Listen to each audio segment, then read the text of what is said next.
순종하는 신앙은 생명력이 있어서 역사가 일어납니다. 반면에 순종하지 않는 신앙은 생명력이 없는 죽은 것이므로 역사가 일어나지 못합니다. 그래서 이 순종하는 신앙은 자기 자신과 다른 사람에게 선한 영향력을 미치고 은혜를 끼칩니다. 그러나 순종하지 못하는 이 신앙은 순종하지 못하는 자체가 신앙이라고 말하기는 어렵죠.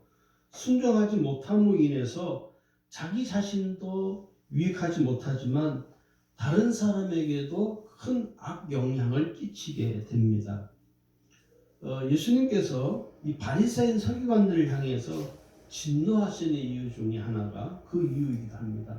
왜냐하면 이 바리새인 서기관들의 삶은요, 자기 자신을 유익하게도 못하고 다른 사람들에게 선한 영향력을 끼치지 못하는, 다른 사람들을 해롭게 하는 자들이었습니다.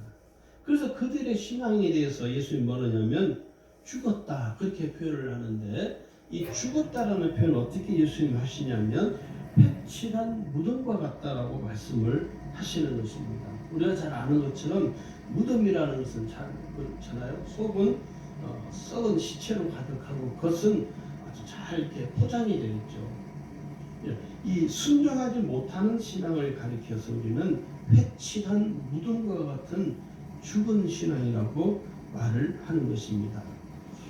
그래서 하나님께 순종하는 사람은 신앙인이고요, 하나님께 불순종하는 자를 가리켜서 성경은 불신앙이라 그렇게 표현을 합니다. 우리가 우리를 소개할 때 나는 그리스도인입니다 이렇게 말을 하잖아요. 그 말에는 뭐가 꼭 반드시 그런 의미가 담겨 있냐면 나는 신앙입니다 이야기입니다. 그런데 신앙이라는 것이 순종할 때 나의 신앙이 빛나는 것이지 순종하지 아니하면 나의 신앙은 가치가 없는 것입니다. 오늘 많은 성도들이 이 순종하느냐 불순종하느냐 하는 이 사이에서 갈팡질팡하는 분들이 의외로 아주 많은 것을 우리가 보게 되죠. 왜 오늘 많은 그리스도인들이 순종과 불순종 사이에서 머뭇거리거나 또 주저할까요? 그 이유는 첫 번째 이유가 뭐냐면 십자가의 은혜를 깨닫지 못하기 때문에 그렇습니다. 예수 그리스도의 십자가의 은혜를 온전히 알고 깨닫지 못하기 때문에 생겨나는 이 문제인 것이죠. 예수님이 나를 위해서 십자가에 피 흘려 죽으신 그 사실을 내가 이해하지 못하는 것이죠. 여러분, 불신자들은요, 아니 어떻게 인간이 십자가에 죽을 수 있느냐, 그럴 수 있는 인간이 있느냐 이렇게 반문하는 사람도 있어요. 그들은 예수님이 십자가에 위해서 자기의 죄를 위해서 피 흘려 죽으신 이 사실을 깨닫지를 못하는 것이죠. 그래서 우리는 그들을 뭐라고 부르냐? 불신자라 그렇게 부르는 것입니다. 오늘날 성도들 중에서도 이 십자가의 은혜를 온전히 깨닫지 못하게 되면 순종하지 못하는 것입니다. 여러분, 순종은요 훈련되는 게 아니에요. 우리가 보면은 선교단체 이런 데서도 순종하는 훈련 프로그램이 있어요. 근데 제가 볼 때는 순종은요 배우는 게 아닙니다. 순종은 신앙에서 나오는 문제이지. 그래서 이 순종이 십자가의 은혜를 깨닫는 사람은 순종하라, 가르쳐도 아니 순종을 가르치지 않아도 그냥 자연적으로 순종이 나오게 됩니다. 그런데 이 십자가의 은혜를 알지 못함으로 인해서 사람들이, 오늘 그리스도인들이 하나님께 순종하는 부분이 잘 따라가지 못하는 거예요. 왜? 신앙이 없기 때문에. 그래서 십자가의 은혜를 온전히 알고 경험한 그리스도인은 가장 먼저 영적으로 하나님 옆에 반응하는 게 뭐냐면 순종하는 신앙으로 반응하는 것입니다. 오늘 이 십자가의 은혜를 깨닫느냐 깨닫지 못하느냐, 이 차이는 순종하느냐 순종하지 못하느냐는 것으로 결정이 되어지는 것입니다. 두 번째는요, 왜 불순종과 불순종 사이에서 머뭇거리고 주저하느냐면, 두 번째는 이 말씀은 계속 아마 되풀이 될 겁니다. 믿음의 확신이 없기 때문에. 여러분, 신앙생활에서요, 믿음의 확신이 있는 것처럼 가장 중요한 건 없습니다. 온전한 믿음은요, 100% 내가 믿는 것입니다. 90%는 내가 믿고 10%는 믿지 못하는, 그 믿음이 아닙니다. 예수님께서 나의 죄를 속량해 주시고 구원받은 이 은혜를 내가 확신하는 것이죠. 확신이라는 것은요, 흔들림이 없는 것입니다. 어떤 죽음의 유혹이 나를 공격해 온다 할지라도 그 구원받은 이 믿음은 변하지 않는 거예요. 여러분, 일제시대 때 많은 분들이 신사참배를 했습니다. 안타깝게. 자, 그 중에 신사참배를 하지 아니한 분도 계십니다. 여러분, 신사참배한 분들은 어떻게 됩니까? 100% 믿음이 없는 사람들입니다.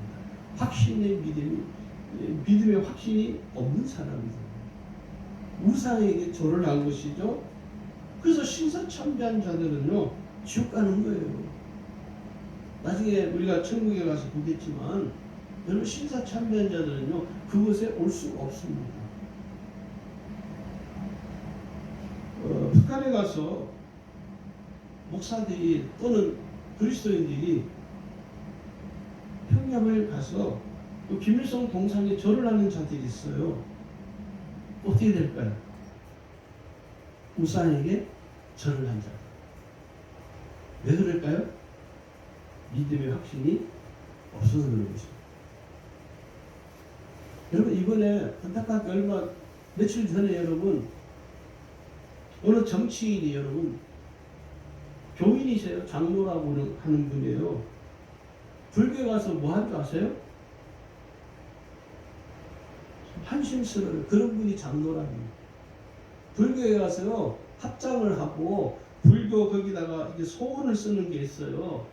거기다가 이렇게 글을 썼어요. 소원하는. 그게 뭘 의미할까요? 과연 그분이 말은 장로인데 그분이 정말 구원받은 사람이라고 우리가 할 수 있을까? 참 제가 그걸 보면서 정말 잘 분별했구나. 오늘 예수 믿는 사람들이 그런 분별력이 없어요. 그 사람이랑 그 장로라는 게 생각을 하셔야 돼요. 과연 그분이 장로일까? 글쎄요. 저는 그렇게 그분이 정말 구원받은 사람일까? 저는 솔직히 그렇게 믿어지지가 않아요. 왜냐? 믿음이라는 건요, 타협하지 않는 것입니다. 자기의 정치 권력을 위해서 종교와 타협하지 않는 거예요. 그게 진짜 믿음이에요, 믿음. 그런데 타협을 하는 것이죠, 타협을. 왜? 믿음의 확신이 없기 때문에 그러는 거예요. 예수님이 부활하신 것을 한 제자가 의심했습니다. 왜요? 믿음의 확신이 없는 거예요. 과연 부활했을까? 그런데 예수님은요, 어떻게 했습니까? 그 제자에게, 야, 내 손을 내밀어 내 옆구리에 넣어봐라. 예수님의 천자국과 못자국을 본인이 손으로 만지고 눈으로 확인한 후에야 그때서 이 제자는 믿었어요. 그 믿음이 아닌 것이죠. 믿음이 확신이 없으면 이런 어처구니 없는 일을 하게 됩니다. 그 다음에 세 번째 이유는요, 주님을 사랑하지 않기 때문에 그렇습니다. 살아계신 하나님께 순종하지 못하는 것은 하나님을 사랑하는 신앙이 내게 없기 때문에 그런 거예요. 하나님의 사랑을 알고 경험하고 체험한 사람은요, 하나님을 사랑하게 되는데, 그 하나님을 사랑하는 가장 첫 번째가 뭐냐면 순종입니다. 순종. 하나님께서 아브라함에게 무리한 요구죠. 사실은 어떤 인간편에서, 인간적인 입장에서 볼 때는 너무너무 힘든 순종을 하나님이 말씀하는 것이죠. 내 아들 독자 이삭을 내게 제물로 바치라. 아니 줄 때는 언제고. 그런데 성경을 잘 보시면 알겠지만 아브라함이 항변하지 않습니다. 하나님 너무하지 않습니까? 하나님께 대꾸하지 않습니다. 아무 말하지 않습니다. 그냥 묵묵히 하나님 말씀을 따릅니다. 왜요? 하나님을 사랑하기 때문에. 할렐루야. 자기의 생명보다 더 귀한 자식을 하나님을 사랑하기 때문에 그 하나님께 드릴 수 있다는 거예요. 이게 진정한 순종이에요.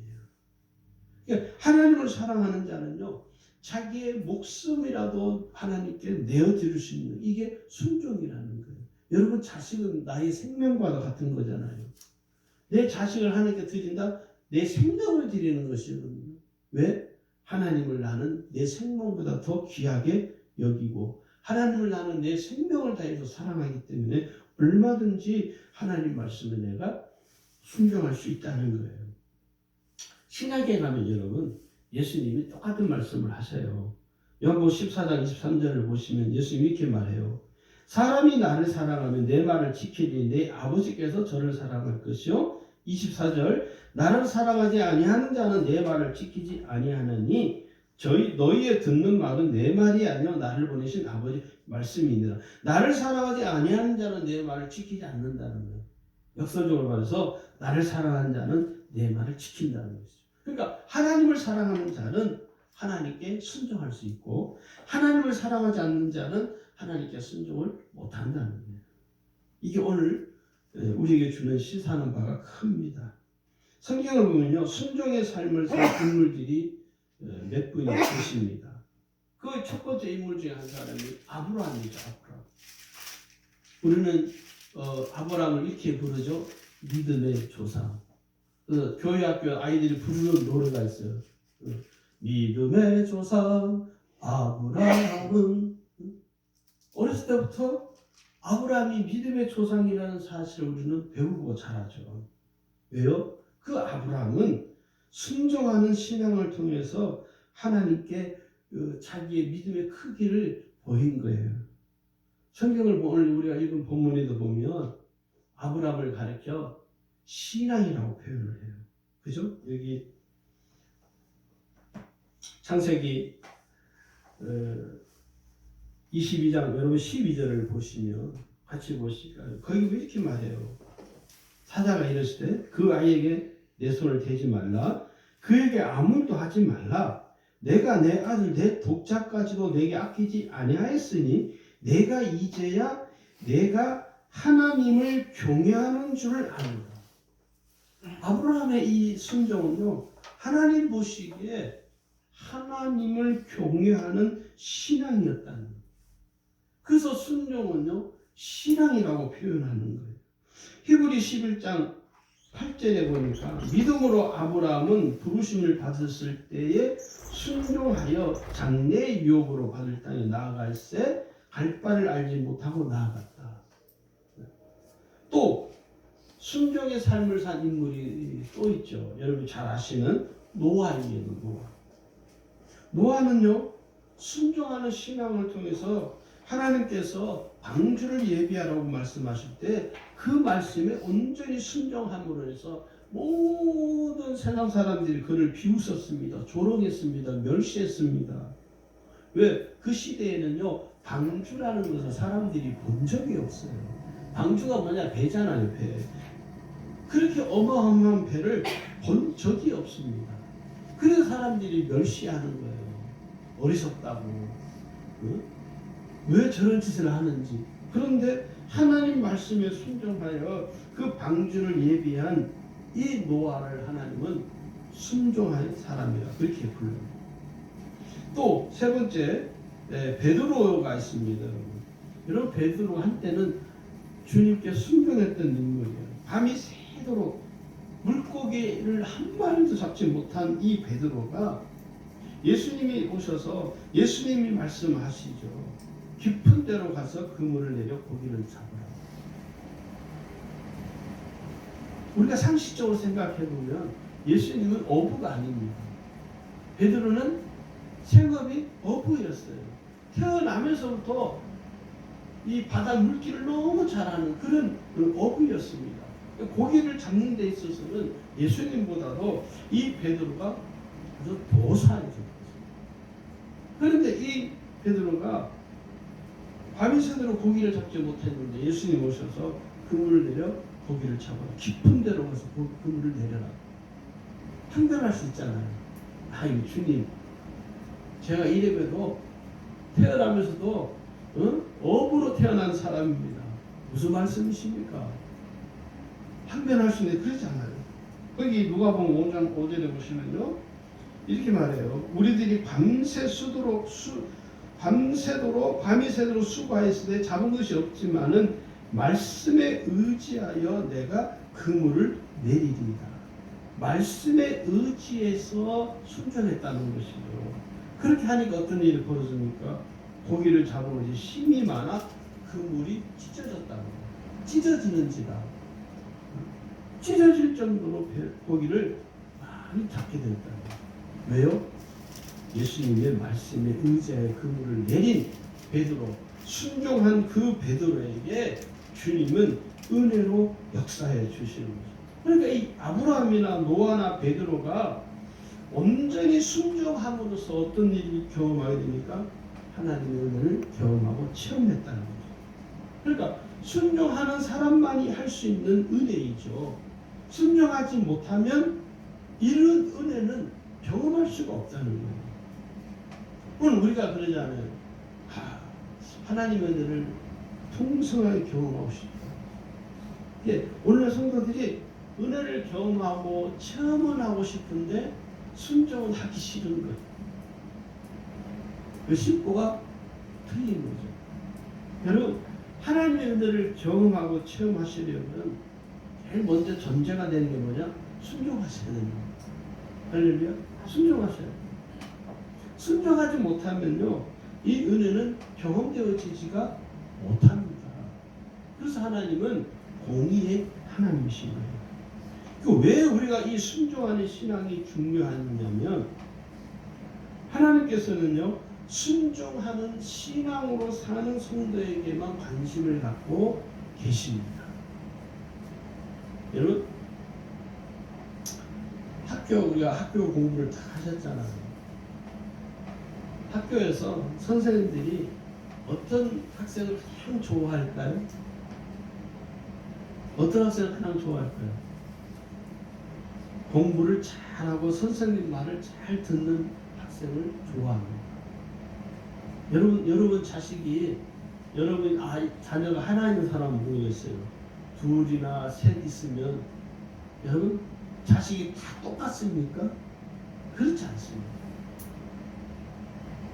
가장 부모의 마음을 기쁘게 하고 부모의 마음을 즐겁게 하고 순종하는 그 자녀를 부모가 더 좋아하지, 참 애를 먹이고 속썩이는 그 자녀를 부모가 더 좋아하겠습니까? 그래서 그런 말이 있잖아요. 열 손가락 깨물어서 안 아픈 손가락 다 아파요. 다 아프죠. 그러니까 우리가 볼 때요, 하나님께서는요, 오늘 구원받은 성도들 중에 특별히 하나님의 관심을 끄는 사람들이 있습니다. 어떤 사람들일까요? 순종하는 신앙으로 사는 사람들. 할렐루야. 순종하는 사람들이에요. 제가 교육자로 사역할 때 그렇게 중학생, 고등학생 아이들을 가르쳐요. 그러면 특별히 제가 마음이 가는 아이들이 있어요. 특별히 정말 늘 마음이 쓰여요. 그래서 솔직히 기도할 때 그 아이를 위해서는 기도를 더 많이 해요. 진짜 다른 아이들 기도하는 시간보다 훨씬 더 많이 기도해요. 왜요? 너무 순종을 잘해요. 순종을 정말 잘해요. 어떤 아이는 그런 거예요. 제가 그때 전도사 할 때, 전사님, 저는 전도사님이 무슨 말을 해도 100% 전도사님 말을 신뢰합니다. 순종이 되어 있는 거죠. 순종할 이 자세가 다 되어 있는 거예요. 걔는 보면 어른스러워. 이 믿음이 현찮은 청년들보다 훨씬 나아요. 오늘 하나님은 순종하는 신앙으로 사는 성도들에게 특별한 관심을 갖고 계십니다.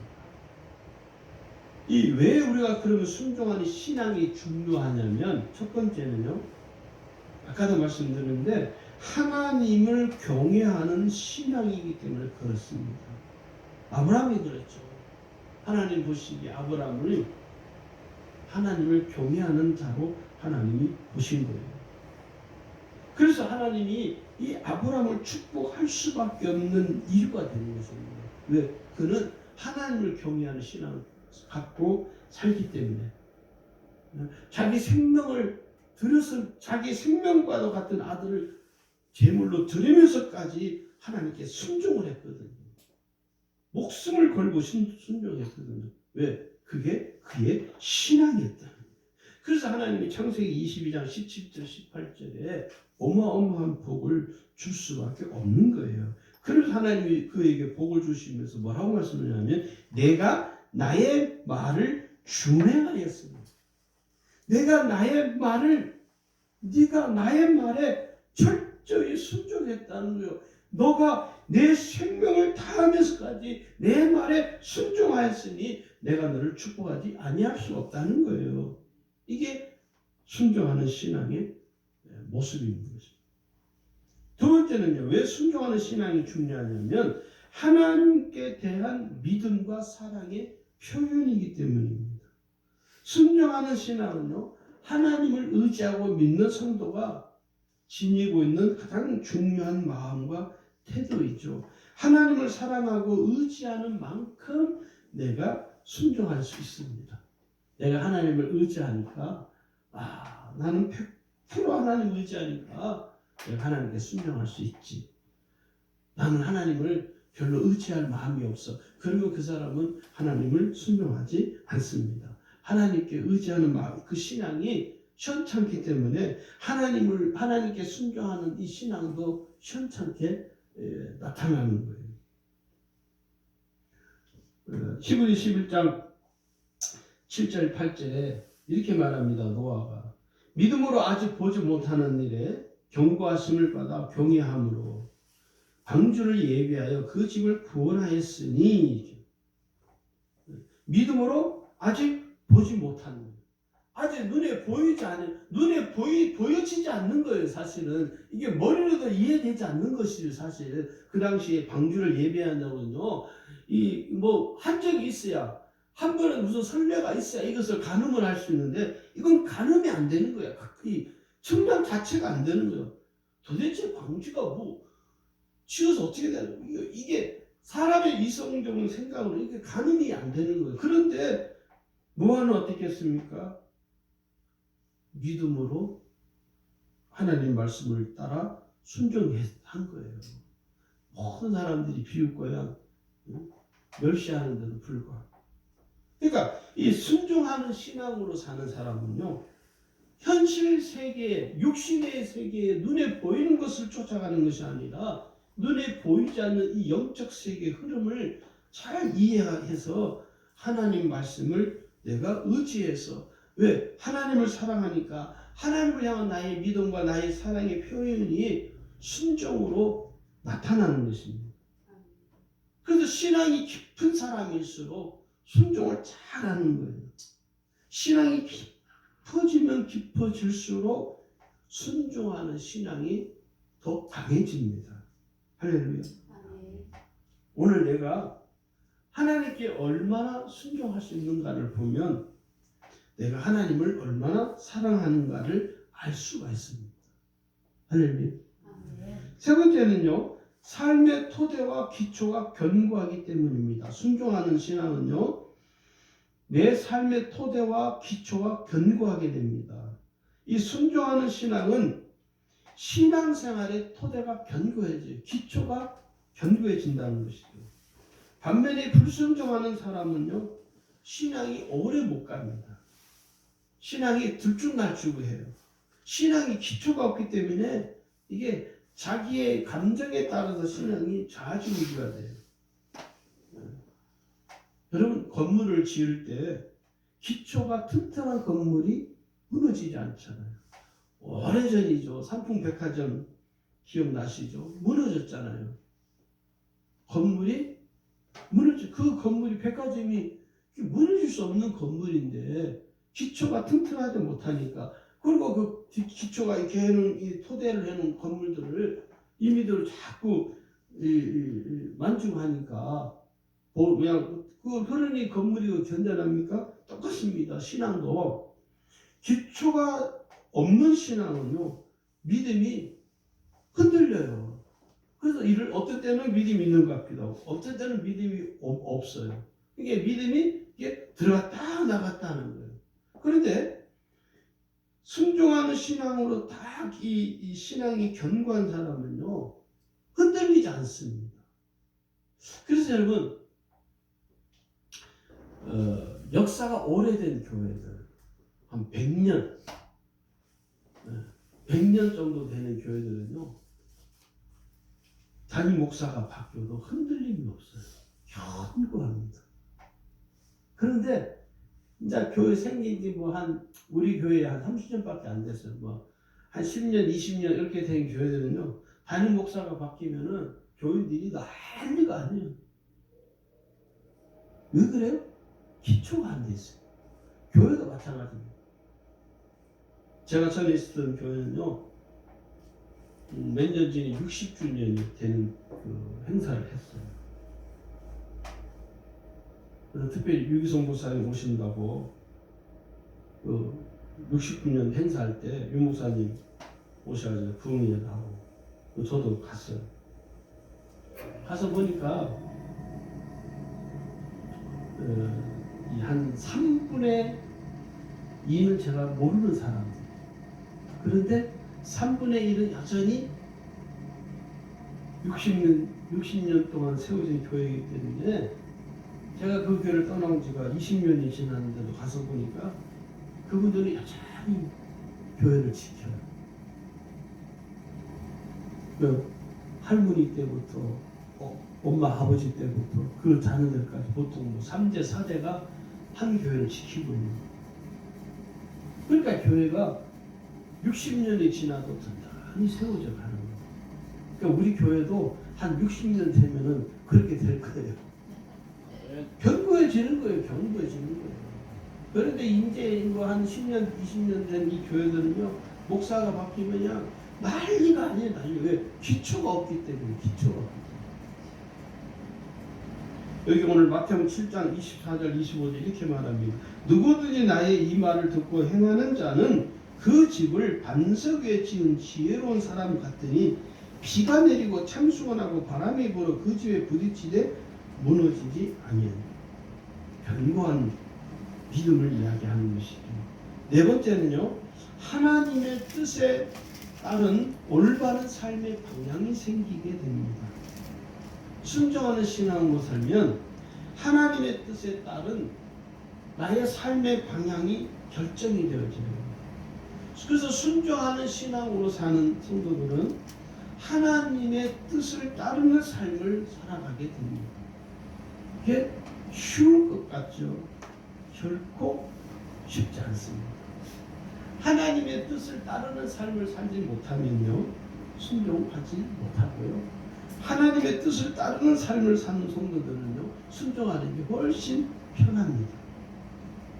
그래서 하나님의 뜻에 나의 삶의 초점이 맞춰져 있는 거예요.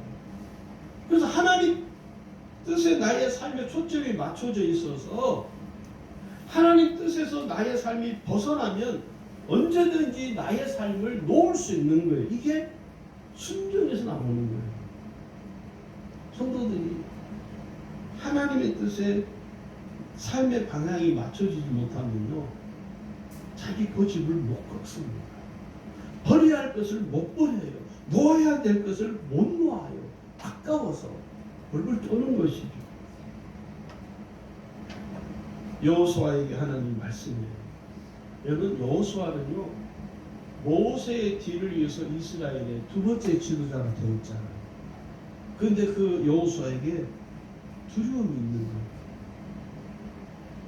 내가 어떻게 모세의 뒤를 이어서 이 백성들을 내가 어떻게 이끌어갈 수 있을까 하는 두려움이 갑자기 엄습해요.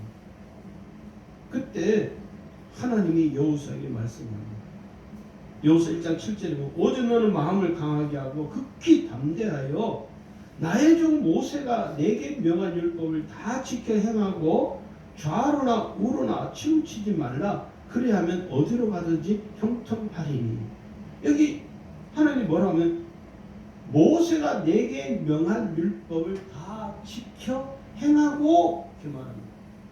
하나님 뜻을 따를 것을 하나님이 말씀하는 것이죠. 여러분, 우리는 하나님의 뜻에 우리의 삶에 초점을, 우리의 삶을 맞추셔야 됩니다. 하나님의 뜻을 내 삶에 맞추는 게 아니에요.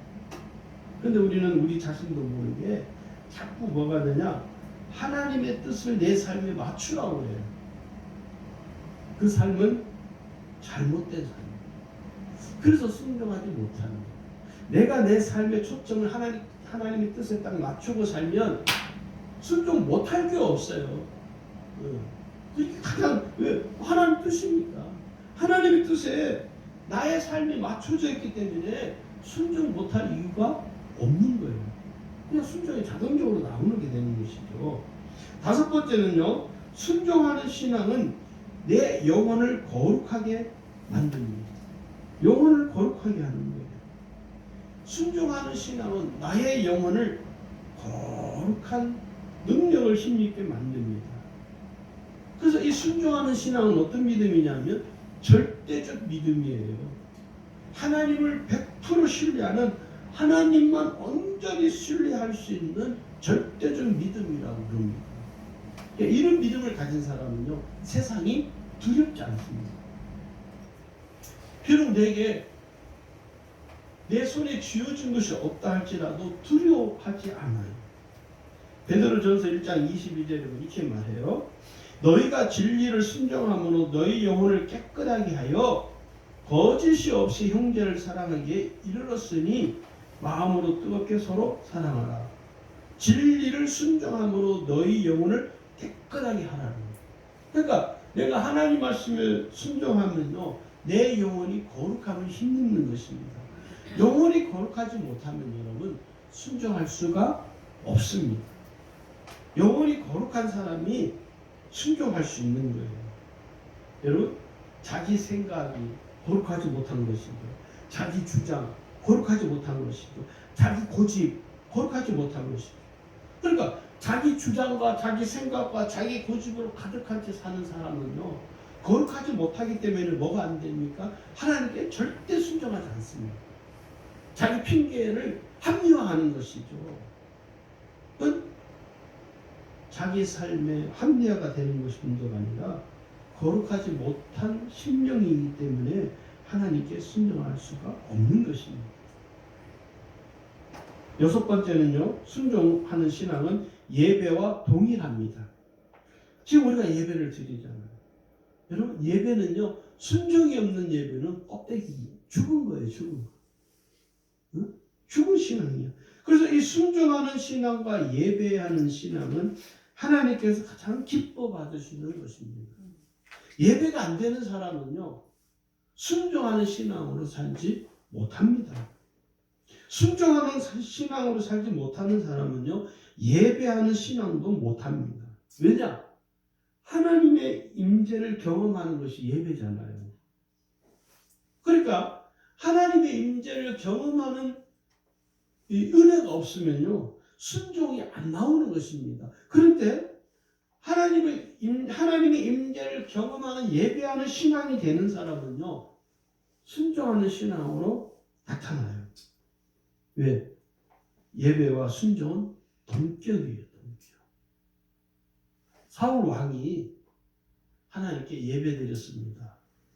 그 사울 왕의 예배가 뭐가 문제가 생겼죠? 불순종.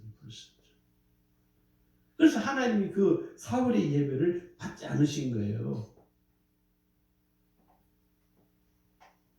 순종이 없는 예배는 가짜고요, 예배가 없는 순종은 가짜입니다.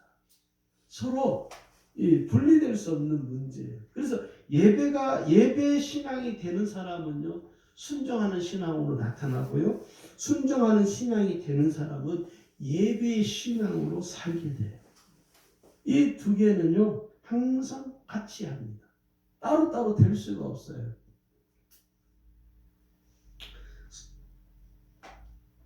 마지막 7번째는요, 순종하는 신앙은 뭐냐? 축복의 신앙입니다. 여러분, 축복을요, 터부시하면 안 됩니다. 이 기복적 신앙, 이것 때문에 이 축복이라는 말을 많은 대부분 어떤 성도들 중에 아주 알레르기 반응을 일으키는 분들이 계세요. 아, 축복이 다냐고. 그렇게 함부로 말을 하시면 안 됩니다. 축복은 성경적인 거예요. 성경적인 축복이 있습니다. 우리는 이 기복적 신앙을 우리는 멀리하는 것이지, 하나님이 오늘 우리를 축복하는 이 신앙을 우리가 터부시하면 안 됩니다. 이 순종하는 신앙은요, 무엇으로 연결이 되냐면 축복의 신앙으로 연결이 되어 있습니다. 믿음의 조상인 아브라함이 하나님께 순종함으로 하나님이 그를 축복하시죠. 오늘 읽은 본문에 보면. 그러니까 이 순종하는 것이 바로 축복으로 이어져 가는 것이라는 사실을 우리가 잘 인식을 하셔야 됩니다. 할렐루야. 아멘. 하나님께서는요, 오늘 읽은 이 본문에도 얼마나 이게 축복이 큰가를 우리가 다시 한번 확인을 해야 돼요. 거기 열어보세요. 16절부터 18절 거기 보시면 여호와께서 이르시기를 내가 나를 가리켜 맹세하노니, 여러분, 하나님이 맹세하신대요. 이런 표현이 잘 없어요. 사실은 맹세하노니 내가 이같이 행하여 내 아들 내 독자도 아끼지 아니하였은즉, 그 이후에 이제 복이 나오고 축복이, 내가 내게 큰 복을 주고 내 씨가 크게 번성하여 하늘의 별과 같고 바닷가의 모래와 같게 하리니 내 씨가 그 대적의 성문을 차지하리라. 또 내 씨로 말미암아 천한 만민이 복을 받으리니 이는 내가 나의 말을 준행하였습니다. 아브라함의 그 순종이 하나님의 축복으로 돌아온 거예요. 그러니까 오늘 우리가요, 순종하면, 내가 하나님께 순종하면 하나님이 나를 축복하신다는 이 사실, 여러분 꼭 마음에 새시기를 주 이름으로 축원합니다. 아멘. 오늘 예배 나오신 우리 주님의 모든 성도들이 살아계신 하나님께 순종하는 신앙으로 살아갈 수 있도록 주 이름으로 축원합니다.